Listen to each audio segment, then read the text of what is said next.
Hello, and thank you for tuning in to the Astrological Commission podcast.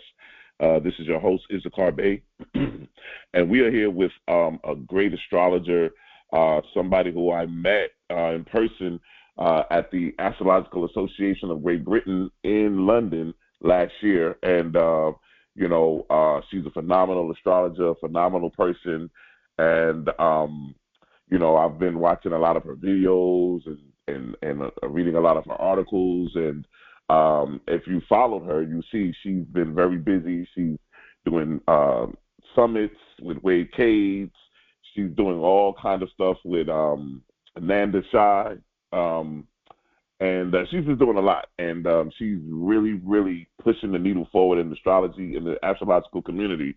And we just wanted to sit down with her and just get an in-depth look at her life and her contribution to astrology. And I'm talking about none other than Lianne McCafferty. How are you doing? Hi, Isar. I'm good, thank you. And thank you so much for having me on today to have a chat. Thank you. All right. So how did you first get introduced into astrology?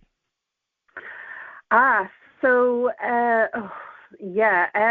was always fascinated with sun sign columns, even from a teenager. 14, 15, 16 years old. I used to, the first thing I would open in a magazine or newspaper would be the sun signs, okay? And I never, kind of did anything other than just follow them avidly, and then, I got into my career. I went into a scientific career, into research and development. And then I moved into another career. After that, I was incredibly involved with horses and ended up becoming a professional show jumper. And the corporate, R&D career just went out the window. The horses won. So I spent about 20 years being a professional show jumper and equestrian coach. And then, my life, I ended up at a crossroads, to be honest. I had a particularly challenging time in my life. I had a lot of Pluto transits. I've got a lot of placements in Cancer and Capricorn. So as you know, transit Plutos hit them hard, and my life kind of, like I say, ended up at a crossroads. And I knew the coaching and equestrian career was something I wasn't, wanting to continue. And I'd had my son by then, and I wanted to enjoy life with him. So I was at a point looking for something more personally and professionally. And I was looking for something to study, I think. I had this urge to go back and into some form of education and study. So I was looking at all these various courses. I was skilled in coaching and sports, but still had this scientific and analytical brain, as well as sort of the very intuitive side to myself, which I applied with my clients when I was coaching. So one day I was reading a sun sign column again in a magazine, and I was thinking, I want to know how these astrologers do these horoscopes. So I went to a public library, got a Teach Yourself Astrology book, and here I am now. That was it. And as soon as I read that book and cast my own chart, I knew that's what I was going to be doing from then on. And here I am now. So yeah, it's been a twisty-turny but fascinating path. Oh, wow. And so once you read the book and began to cast your own charts, like who were some of the people or the books that you read or who you studied with that kind of brought you along and really took your practice to the next level? Yeah, so one of the books I got out of the library was The Secret Language of Astrology by Roy Gillett, who's a fabulous UK astrologer. I also got Parker's Astrology, and there was a couple of others which I can't remember. But as soon as I started working with those, everything fell into place, and I immediately started sort of doing all the charts of my friends and family and using them as guinea pigs, and I must have been driving them nuts, and that they were kind of thinking, oh, she's just gone through this like really strange phase or what have you. But at that point, I knew straight away that that's what I was going to do. So I needed to formalize it. You know, I'm Capricorn rising. I have a Capricorn moon. So I do like to formalize things and get certificates, that type of thing. So I decided to enroll with a school. So I enrolled with the Mayo School of Astrology here in the UK, did their diploma. I did very, very well with that. Although, you know, it was a lot of hard work. And here I am now, all these years after, and I'm a tutor with them. And yeah, so. Mm-hmm. Yeah, Jeff Mayo was a good astrologer. I have one of his books, the Astrology of Personality. I believe that's the name of it. Yeah, Jeff Mayo was a good. I think he's wrote more than one book, but I have that one. So yeah, he was a good astrologer. He's incredible. I've got a very old dog-eared, battered book that's falling apart, and all the pages are coming out of it. Teach Yourself Astrology. And even today, you know, I've got a bookshelf full of astrology books, but I have about 10 that are always on my desk right next to me so I can just grab them. And his Teach Yourself Astrology is one of those.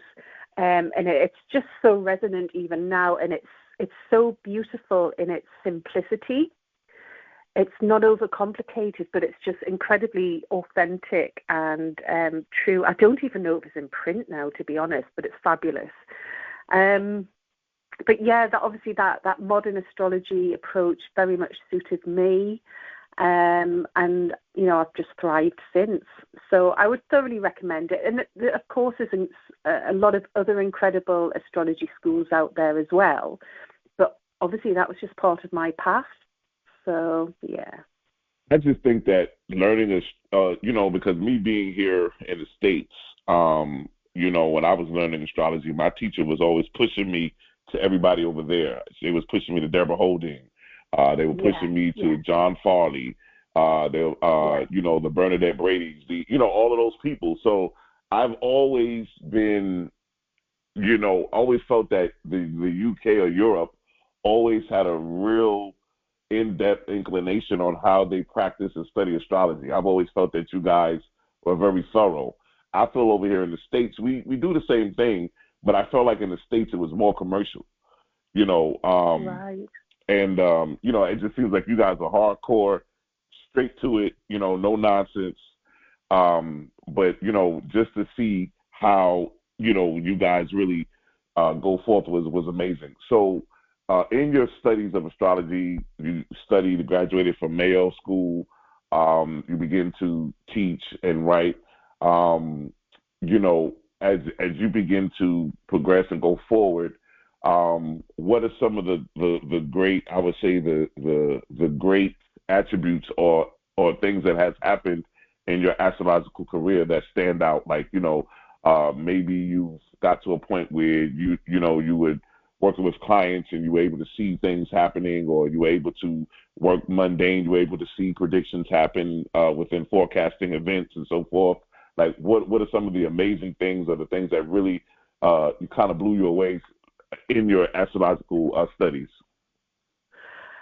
I think there's so many sort of milestones. Some of them are sort of little milestones, some of them are bigger ones, and they're all equally important. You know, they're all sort of carrying you through on that path. I think the first time you ever get to speak at a conference, perhaps, is always a fabulous thing. It can be incredibly daunting, but so exciting at the same time. So I remember the first time I spoke at the AA conference. I had about 3 weeks' notice, so I pulled together a talk on the Capricorn generations. You know, all those born with Saturn, Uranus, and Neptune in Capricorn. That obviously has to be a pivotal time. I think the first time you ever have an article published is very exciting as well. But I just think as well, working with clients, it's very special. And some, you know, obviously we all have a synastry with different people, but certain clients you resonate with more than others, obviously due to that synastry. And I just think as you follow their path and their story, and you just see the validation of everything that you're discussing with them from an astrological perspective, I think that's always special. But that's more behind closed doors, isn't it? It's a very private thing when you're working with clients, and you can have the most incredible consultation, and you can see how it's helping the client's growth, understanding, or helping them through a challenging time perhaps. But that's not something you're going to go and publish on your social media or your website, for example. So I think on a sort of more public level, I think my work with asteroids and dwarf planets is really pushing me forward in my mundane work. And just seeing the, I don't want to say predictions or forecasts, but the resonance that, with the dwarf planet and the asteroid cycles sort of really manifesting in the news and what's going on. I think I'm really enjoying that at the moment. I have a list the length of my arm of articles I want to write and workshops I want to do, and it's I'm a little bit spoilt for choice, and feeling a little bit like pulled in a lot of different directions, all of which have so much potential, and that I'm really excited about. Yeah, that's great. So I want to ask you this question: how important is sports to you? Sport is massively important, okay? Mm-hmm. Yeah. Yeah, it's massively important. So I'll just throw it out there now. I have Mercury and Mars in a conjunction, very strong conjunction, along with Pluto and a few other things. I've got, very strong sort of energy there. And I've got Mars in my 7th house, so I'm incredibly competitive, okay? But my mind and my body work very much together. So if I don't get physical exercise, my mind gets overloaded. And because I have Mercury in a very tight aspect with Pluto, that's in overdrive. So if I don't exercise, my mind gets, overloaded, etc., etc. And it is about that physical movement. And the mind and the body are so connected. They are so connected, and sport and movement and exercise are so important for our mental and physical health. And you don't necessarily need to be competitive, okay? I particularly am, but you don't. But, if you move your body, it feeds so many sort of hormones and chemicals to our brains, which feed our brains and then sort of lift us up and keep us mentally healthy as well. And I've done quite a lot of work on this, and I did a wonderful talk actually on this for Rod Chang a year or two ago, which I'm going to be reviving later this year. But I think the competitive side to me is one of the most important things. So I ended up in equestrianism and was a sort of very successful show jumper. And then I retired from that career for various reasons. Obviously, I wanted to devote more time to my son. And then, I had a sort of I had a very, very bad fall. And I kind of thought, I've used up the last of my lives. So my son had started karate. He was only 7 at the time. And I watched him in his first couple of karate sessions. And I was just like, right, I'm going to let him get his first belt, and then I'm starting that. And so then I got into martial arts, and within 4 years, my son and I both got black belt at the same time. I was 50 and he was just 11 at the time, I think. And that regular exercise and discipline and challenge, I do martial arts 2 or 3 times a week, keeps me sane. It keeps me very, very fit. I'm a woman in her early 50s now and need to sort of be addressing my sort of health. I think anyone that gets into their 50s, etc., we need to be thinking about our health more. So it keeps me sane, and it gives me that challenge. It really gives me that challenge and that competitive fulfillment that I need personally. So, yeah. And I just love your perspective on astrology and sports. That's something that we don't never really see a lot of. So I just think that's something that's really big right there for you, to be able to really expand on that from your experiences using the natal chart to really look at sports. Sports is a very big thing in our world, especially in Europe and definitely over here. But just to see how you've been able to really incorporate a lot of the things that you are able to do, and you can see it in your chart. I think that's great. Yeah. Tell me about the dwarf planets. So I got into these a few years ago. I'll say astrology. It's one of those subjects. The more you learn, the more you realize how little you actually know, because we never stop learning, and it's the universe is infinite. And the odd time I was feeling a little bit frustrated when I was looking at charts or looking at forecasting, and I was like, there's something missing here for me. There's a few dots that perhaps aren't joining. So, I just started researching asteroids and dwarf planets a little bit more, and then all the dots started to join up. And I was like, do you know what? We used to work through from the moon to Saturn, years and years and years ago. Then we discovered Uranus, then Neptune, then Pluto. We incorporate the centaurs such as Chiron. And I'm like, we've got to start incorporating other bodies as well, because they add so much extra nuance and, extra layers of detail. And don't get me wrong, I don't open up my laptop and my solar fire every morning and have the entire chart filled with 100 extra bodies. I'm a little bit selective, but I think the trans-Neptunians, the dwarf planets, etc., they just give us extra tools into our toolkit as astrologers. Oh, so you use the trans-Neptunians? Yeah, absolutely, yeah. Oh, okay, wow. You know what I'm saying? Well, I'm a Uranian, so I automatically use the trans-Neptunians. Yeah, absolutely. Yeah. So, so in your studies, because you're traditional astrology, right? Or Hellenistic? more modern psychological. Oh, wow. More. Oh, yeah, that's right, because you come out of Mayo. Mayo is psychological. Yeah, absolutely, yeah. Yeah, and I think that's great. It's amazing how we're having this conversation, because when I learned astrology, learning from a young guy, I've always wanted to know about forecasting. And the more I got into astrology, the more that I began to study, I realized that you need to know how people are wired. What's their psychological profile, because when people come to you, they have these issues. You need to know from a psychological point of view, what do we have here? What's going on?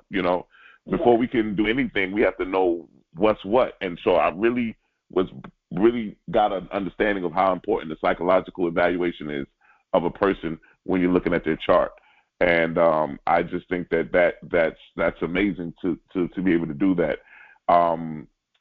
What do you think your favorite part of astrology is? Like, is it mundane? Is it the psychology? Is it forecasting? Like, what's your favorite part of it? I love it all, to be honest. I love it all. I love psychological astrology. I just love that intuitive understanding of people. I'm really quite empathetic. I love reading people and understanding them and that type of thing. But I'm fascinated with mundane. I watch the news all the time. I always want to know what's going on. But I think the one thing that really drives me is I love the bigger cycles, the bigger historical cycles. So, for instance, at the minute, we're in a Pluto-Haumea square, which is lasting most of this decade. The conjunction began back in the 1950s. So I love looking at those outer planet cycles and going back into history, hundreds, even thousands of years. So those epochal cycles, I'm very, very driven by them, I think. And, it's like I have this love-hate relationship with social media, and I'm kind of like, do I devote lots of energy to putting a post on social media about, Mercury and Venus are forming a sextile today? These are all equally important, but that's not what I'm driven to do. And I'm just fascinated with the research into these bigger cycles, without a doubt. And of course, that's where the trans-Neptunians come in, because they have such long cycles. And we can look back in history and see how they resonate and what they're going to tell us going forward. So I think it's definitely the bigger cycles that drive me, without a doubt. And getting into mundane astrology, what did you study mundane at Mayo, or how did you get involved into studying mundane? It was mundane. It was just through the Mayo. It's just part of the diploma course, and it's a very, very there's a lot of information within that course in the Mayo. And I remember when the excitement when I received the diploma contents when I first enrolled years ago now. And, flicking through every report and every section and reading it and thinking, oh, wow, it's going to be 2 or 3 years by the time I get to the end of this. And I came to the mundane section, and straight away I was like, I'm not sure that interests me, to be honest. But then when I reached that point and went to the mundane section, I found a part of myself that I hadn't explored previously, and this intense interest in what's going on in the world around us, now, in the future, and in the past. And I've always loved history. At school, I was very good at history. So I think that fed into my interest in the past, and then how we can relate it into the future. So I discovered this entire mundane side of myself that I never knew existed. And then, of course, we have so much access to media these days, don't we? We're fed media and news 24/7. So as astrologers, we just have an abundance of information to draw on and, work with. Yeah, I think that mundane is amazing. I think it's great to be able to look at it in that perspective. You just had a few things that you have done. I see that you did the summit with Wade Case. How was that? Oh, that was incredible. I really, really enjoyed that. I felt incredibly privileged to be part of that and discuss the where we are in the UK at the minute and what might be happening over the next year or so. It was just a really great experience, and there were so many incredible astrologers from all over the world, and I think it was a wonderful opportunity for them all to come together and discuss their regions. So I hope that goes ahead again next year, and I'm sure it will. I think, it was very successful. But the wealth of information that came out of that was, incredible. So I had the opportunity to meet you last year at AA, which I thought was a great conference. It was my first time being there. Yeah. How do you feel about the importance of conferences and being at conferences like that, and meeting, some of your fellow peers, some of your fellow astrologers, where you can all be in one place and really kind of share and teach and lecture and so forth? Like how important do you feel that is in the astrological community? I think it's massively important because we're in that age of remote work, aren't we? And we spend probably 75% of our time in front of a computer screen on Zoom or other platforms communicating. and we are more and more losing that in-person experience. And we build relationships online with people. We certainly do, good working relationships, but there's nothing quite like meeting people, having dinner with them, having a few drinks or more than a few drinks with them, and just sort of really getting to know people on a physical and emotional and mental level. So I think these in-person summits are so important. And I think as well, anyone that speaks publicly will say that speaking in person is a different experience. You have to be so much more prepared, so much more on your game. And, there's more preparation, whereas, we speak on Zoom so often, we can sit there with our notes, etc., speaking to a computer screen, and it doesn't quite bring the same challenge or dynamics that speaking to a room full of people brings. So I think it's really important that we keep on with those. And I've been really lucky to be invited to speak to the Scottish Astrological Association next month, which is having a in-person conference. And I'm so excited about going up there and speaking in person again to a room full of real people, But on the other hand, I think the benefits that all these online platforms and online conferences have brought us are incredible, because let's face it, we can't be traveling across the world to speak in person every other week, can we? It's just not practical. So I think it's about getting the balance between the two, isn't it? Yeah.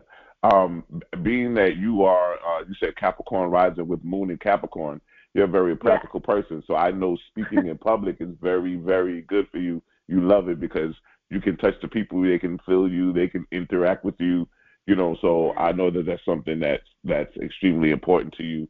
And to be speaking at that kind of event is definitely great.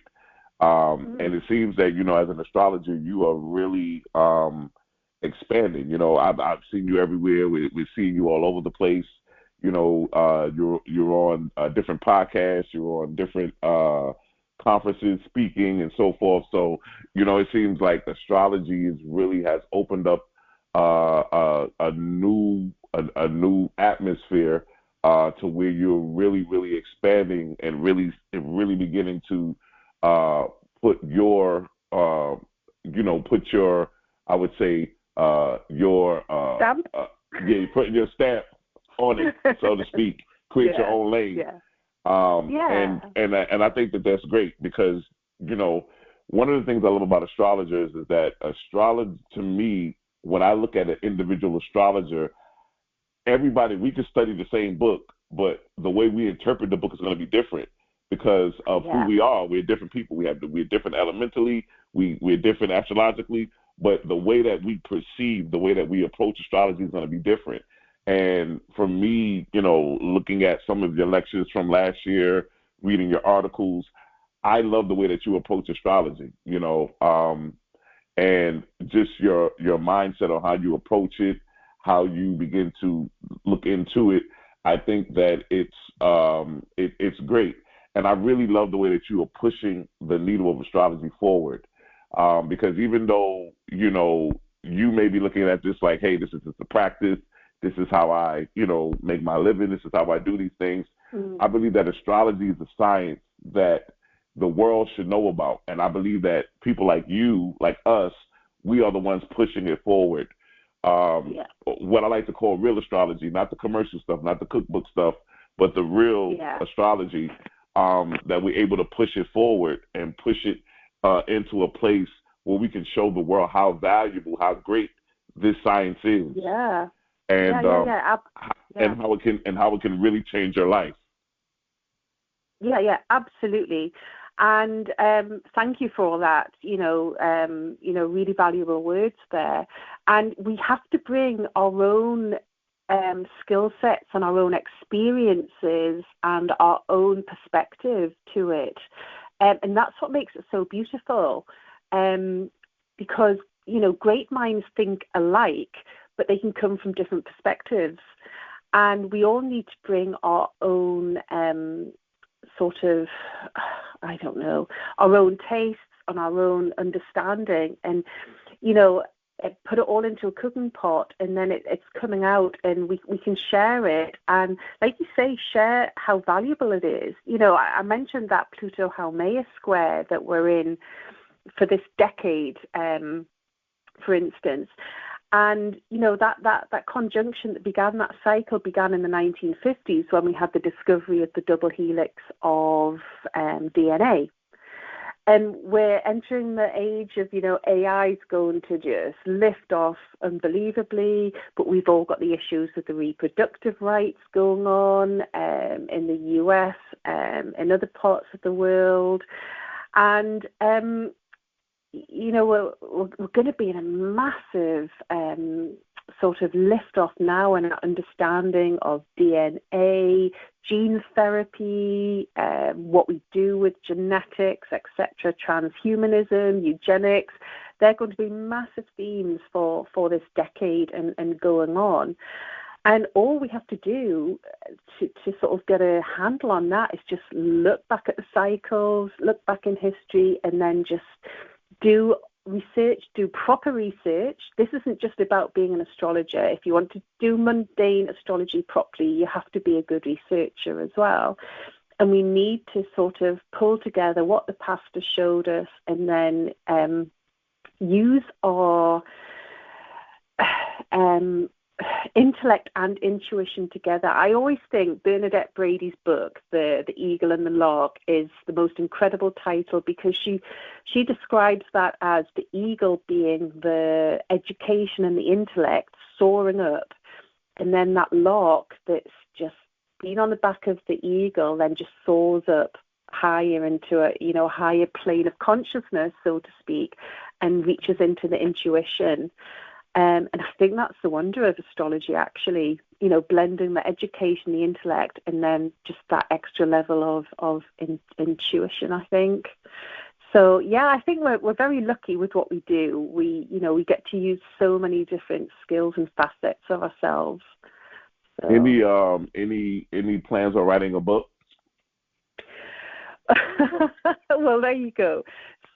So, yeah, like I said, I've got a lot of projects going on. So on my list, which is always very long, I'm planning on writing a book on the asteroids. I've already contributed to a book on dwarf planets, which is going to be published to the Mandarin article later this year. So I've been working with that demographic.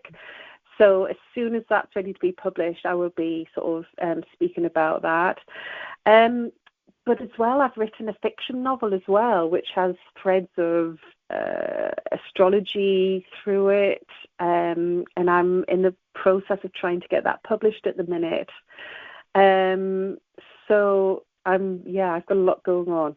Oh, that's interesting. You know what? Me and you are on the same lines, because I'm working on my first astrology book too, but I have a couple of astrological novels that I want to put out that I think would be pretty good.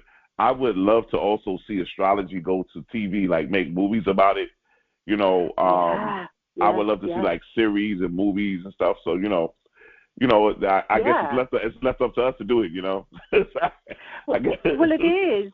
It is. And I think if you have this passion about it, and the passion becomes creative, and you start doing something about it, that's what will carry it through. So, so in between all my astrological work, which of course is full-time and what have you, I'm still sort of trying to work on getting this novel published. And I've started the sequel, so it's going to have to run. It's going to have to happen somehow. I believe it will happen. So now you're full-time.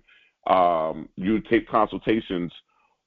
What can somebody who's listening to this podcast, when they come to you for a consultation, what can they expect?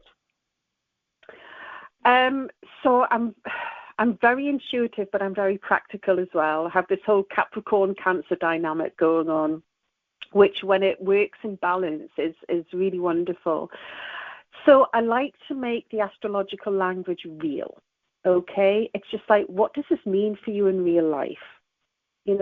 how is this going to sort of perhaps feel for you in real life? What does it really mean? But at the same time, you have to sort of bring some intuitive depth as well. So, if you consult with me, unless you are deeply experienced in astrology already, or you choose to have astrological language, I would just talk in everyday language. So, I'm not going to say, well, you've got Saturn doing this, etc., in the third house of this, etc., on the dispositor of whatever. I'll just say, so you might have some challenges around restructuring what's going on in your daily communications, that type of thing. I keep the language incredibly real because for the vast majority of clients, they don't want to know about the technicalities of it. They want to know how it's going to feel, how it's going to manifest. So I try and keep it very, very real for them, unless they really want to get into all the technicalities. But I try and keep things sort of very positive, but at the same time, we have to be realistic. Sometimes you're going through a challenging time in your life and it might just feel a bit rubbish.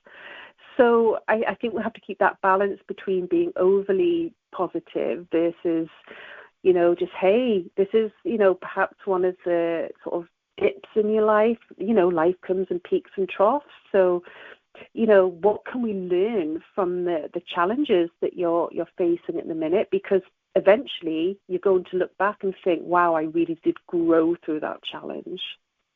And that's what I bring to my sports work as well. I think that's all the, what's come from my sports coaching as well. What can we learn? Because I often think we learn more from what goes wrong than from what goes right. Yeah. And the reason why I say that, about your consultation, because I think that, your approach to astrology is phenomenal. And so when people come to you, they will be able to get that. But I do think the sports and astrology combination that you have, you don't really see too many people that have that. So that's a niche. No. That's a niche that I believe you're sitting on. That's unbelievable. I mean, the amount of people who would come to you, all the sports athletes, the sports figures, who can be struggling and not knowing why they're struggling, and can come to you where you can give them the insight that they need in order to become successful. Yeah, absolutely. And it's, do you know what? Like I say, I've got my fingers in so many pies at the moment. And the sports, it's something that's always working in the background with clients, but it's something that I would love to push on a sort of more, on a much bigger level. And don't get me wrong, I don't want clients sports clients, if they come to me, I'm not going to say, yes, you're going to win a competition this weekend or you're going to lose. That's not where I'm at, okay? It's about understanding an athlete, let's just say athlete to cover all sports people. It's about understanding their mentality, their strengths and the areas that need developing. And I remember years ago I had a client, and they used to have, when they were training, if training went wrong, for example, they'd have these emotional outbursts, end up crying and being incredibly negative, and it was just always a crisis when even the tiniest thing went wrong. And I think it was one of the first clients I approached to look at their chart. And when I looked at the chart, there was a complete absence of water in the chart. Okay. And I said to this client, and it just came from probably an intuitive place, and I said, how much do you drink through the day? I said, you're a sports person, you should be hydrating yourself. And this person said, I don't drink anything. They said, I have a drink of juice in the morning and a drink of juice at night. And then all this water was pouring out of them when anything was going wrong in their training. So the astrology can help with the physical side of being a sports person, but it helps with the emotional and the mental as well. And understanding how you accept and deal with disappointment, how you deal with winning, how you manage your negative thought processes, how you manage your sort of competitive thought processes. It's all in the natal chart, all of it. And the more personal understanding we have, the more successful we can be in sport, in any area of life, without a doubt. And I think because I've been there, done it, and I've experienced the highs and lows of sports, I think I'm in a really good position. Yeah. And see, I feel that I feel like you have something here that's not really been done a lot, or a lot of people are not doing it. It's a niche. And that, yes, the sports people will come to you. You're not going to tell them, yes, you're going to win or you're going to be successful. No. But what you're going to do is help them to become the best performers they can be. So what I find out with athletes a lot of times is that, they're not able to perform because of what's happening psychologically, or what's happening emotionally. You're able to get into that and say, hey, listen, I can see here why you're going through the roadblock, or whether Saturn is on your sun, or whether you have a square with Neptune, or whatever's going on. I can see that, and because I can see that, now I can help you make the adjustment that you need to make in order to be able to get through what you need to get through. So I just think that, looking at it from that perspective, and the reason I say that to you is because they have people that do that, but that don't use astrology. And so absolutely, they have sports psychologists. Yes, but they don't have the astrology. No. We have the ability to look under the hood and see. We're basically able to take an X-ray and see exactly what's wrong, and then also advise you on how to adjust, to make the necessary adjustments to be a great performer.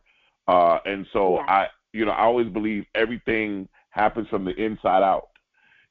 So it's a matter of us being able to go and look at it from a psychological, emotional standpoint, and then begin to deal with what's going on inside. And then once we can deal with that, then what happens on the outside is just the effect of the cause and effect. So I think that ability that you have with the sports is just phenomenal. I'm a big sports guy, from New York City. So I love sports, and just to see, when you look at an athlete's chart, to look at a chart and not just look at how they're able to perform, but to see the psychological ramifications of the chart. So if you sat down with a Michael Jordan, if you sat down with a David Beckham, or whoever you sat down with, you're not talking to them about how great of a sports athlete they are, but you're talking about some of the psychological issues you see, the things that nobody talks about, the things that they're trying to hide, the things that they need to deal with in order to be not just a great athlete, but a better person. So, I think that that's something that you have that I think is phenomenal. Yeah. Thank you. And, you said something interesting there, that, things that perhaps that they're hiding, etc. Imagine yourself if you're a semi-pro or professional athlete, right?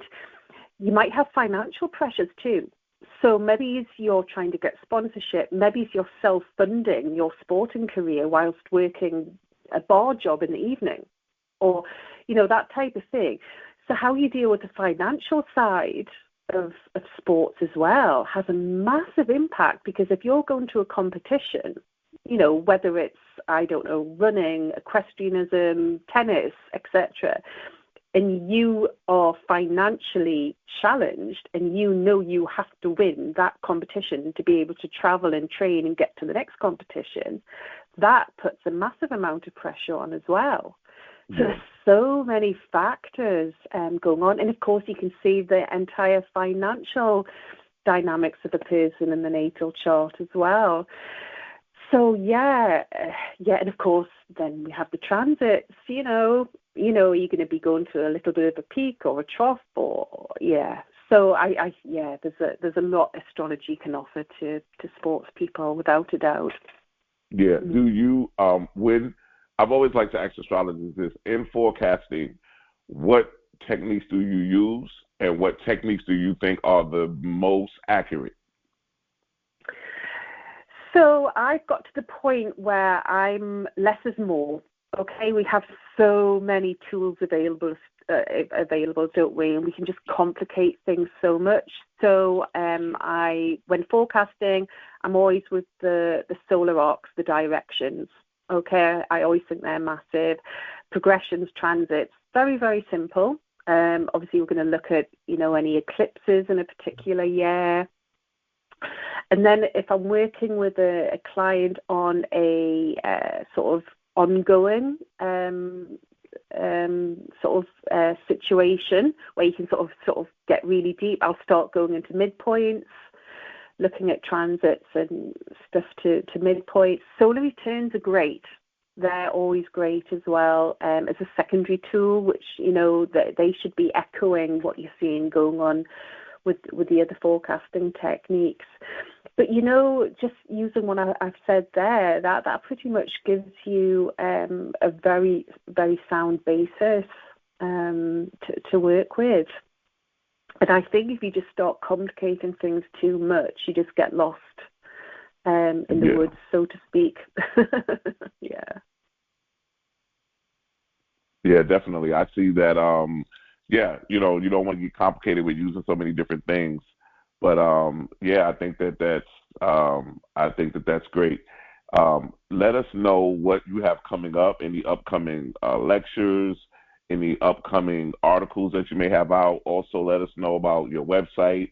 How can we stay in contact with you and get on your mailing list and so forth? Yeah, so my next couple of talks, I'm speaking for the Astrological Lodge in London on the beginning of June. It's on my website, the exact date. So I'm talking about Juno in medical astrology. Juno's an asteroid that I've done a lot of research and work with. So I'm bringing that into medical astrology, which I'm excited about. And then the weekend after that, it's the Scottish AA conference in Edinburgh. Then I'm speaking online for the Scottish AA conference in July, and that's going to be Trans-Neptunian. Then moving forward through the summer, I kind of blocked that out a little bit because I've got some other articles I want to write and research on. But there is going to be something published in the Astrological Association Journal, I think later in the summer, which is a republication of a article I wrote about the Pluto-Haumea square. And about genetic engineering, etc. And then that's going to be followed with a sequel later this year. So that's exciting. Like I say, I've got the Mandarin publication around dwarf planets towards the end of the year. And then I've got a few other projects there which need to be kind of clarified and worked on a little bit more. But there's just so much to do and not enough time to ever do it. And then in between trying to fit in my normal life and being a mum and, just enjoying life, Yeah. It's very fascinating to see how you're able to systematically or try to put everything, compartmentalize everything and prioritize it. But you have a lot going on. That's great. I think to be busy in astrology like that, to have so many conferences and so many lectures coming up, shows how valuable you are and how your insight, your perspective of astrology is valued in its importance.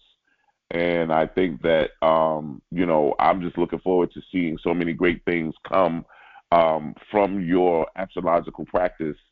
So like I said, we've looked at a lot of your lectures, the articles, and so forth. And I just think that we're in a time right now where an astrologer like you is somebody who's very valuable in helping us to delineate the different things that are coming forth that we're getting ready to experience. And I think that you will be somebody who will be definitely pulled on a lot as we enter in these next couple of years, which do look like they're going to be very challenging, especially for us here in the States. We're in an election year and so forth, so it's going to be a lot of things happening. But I think that your practice, and then with the sports, I just think that's the hidden gem that you have that nobody else deals with, and I think that right there is going to set you apart amongst everybody. So thank you so much. Yeah, I think that's the $1 million gift that you're sitting on, that you're just kind of developing right now. But when you come out with that, I think that's going to be life-changing, not only to you, but I think also to the society as a whole. I've always believed this. I believe that there's 3 reasons why we're born. The first reason is self-discovery. The second reason is to discover your gifts and your talents. And the third reason is to serve humanity. So the gifts and the talents that you were given to them to serve humanity. And I think that when you develop that sports thing and you get it out there, I think that's going to be absolutely phenomenal. Yeah, thank you so much. Yeah, thank you. And like I say, it's been ticking in the background for a long time, but it's just something that I need to put out there on a collective level, perhaps, which it hasn't been done so far. And on that note, just to sort of put it out there as well, December this year, I will be taking my second Dan in karate. So I'll be grading for my second Dan, which is the next level of black belt. Wow. So I've put it out there now. I've announced it. I'm aiming for that in December. Yeah, that's phenomenal. Yeah, that's great. Yeah. How does your family, real quickly, how does your family embrace you as the astrologer that you are? Because I know they have to be like, if they didn't believe it now, they have to know that this is real. Do you know what? The majority think it's absolutely incredible. They might not understand it, but they think it's absolutely incredible, and they're incredibly supportive. They really, really are. And I have to say a huge thank you to my mum, because so much of my early study, and even now when I'm sort of in a really intensive period of work, she's taken care of my son while I've been downstairs in the office. She's been giving him his tea and putting him to bed while I've been working. So she's been an absolute rock, and she's been incredibly supportive, without a doubt. And we can't do this alone. We can't. We always need some form of support from somewhere. But yeah, she's always been a huge rock there, and with the sport and the karate, and previous to that the horses as well. So so I have to say a big thank you there, definitely. That's wonderful. And so, how can we find you? How can we? What's your website? What's your social media? Okay. So my website, it's just liannemccafferty.com. Okay, and you can just type that into Google, and that pops up. I'm on Instagram, again, that's just Lianne McCafferty. I'm on, Facebook. I've got Lianne McCafferty Astrology on Facebook. That's the astrology page, and then I have my own private page as well. LinkedIn, Lianne McCafferty on LinkedIn as well. Yeah, quite simple. And YouTube as well. I'm on YouTube, which is another project which I'm sort of building on. It's a little bit stop-start just because of, all my commitments, but there is going to be more content coming soon on YouTube. Yeah, I think that's great. That's definitely great. So we're looking forward to seeing some great things happening. Hopefully we'll see each other at the conference again. Definitely. And I might be over your way sometime. Oh, yeah, definitely, I might come across the Atlantic. Yeah. If you come to the States, I'm there. I'm going to see the great. It'd be lovely to see you again. So, but we just wanted to give you your flowers. We wanted to let you know how much we appreciate you. We wanted to let you know that we value your contribution to astrology, and that we believe that you have something dynamic, something unique, And we believe that you are one of the ones on the forefront who are actually pushing astrology forward. And, we just wanted to give you those flowers and let you know. Don't know if I'm pretty sure you're getting that where you are too, but just on a whole scale, I think that, you are one of the astrologers that I personally like, and maybe I'm biased, but, somebody that I wanted to definitely give their flowers to because I believe that your contribution deserves to be recognized. And so that's why we wanted to have you on. And we learned a lot today from your conversation of just your introduction to astrology, coming out of the Mayo School of Astrology, just everything that you have incorporated on your journey. I think to me is phenomenal. So we've really learned about who you really are and how you got on this journey and how you're moving forward. Oh, thank you. But thank you for doing these podcasts and pushing people forward as well. And, I think that's very, very important that we keep sharing and, just offering people the potential of what astrologers and astrology in general can offer as we move forward into this age of, Pluto and Aquarius and Jupiter's going into Gemini and then Uranus is going to go into Gemini. So, yeah, I think astrology is going to just keep growing and growing, isn't it? Exactly. So, Lianne, we like to say this one thing. We love you, and there's nothing you can do about it. Thank you. Let's share the love. That's wonderful. I love it. Thank you so much.